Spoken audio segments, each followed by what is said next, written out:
Probably because of Windows 10 actually. Like what? I just don't understand like how it worked the first time. I think it's because of the. I don't know why it worked the first time. Because like I was able to get the MAC address. Yeah, I think the reason is because the particle was like built for Mac and then ported to I think Windows 7, so it works best on Windows 7. And then Windows 8 and 10, they need to keep up with the updates. And then somewhere in the middle, the people who make Red Bear sold Red Bear to Particle.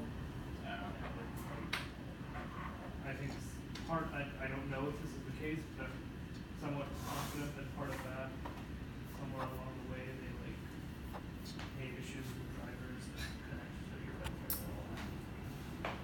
Hey, so I'm gonna need to use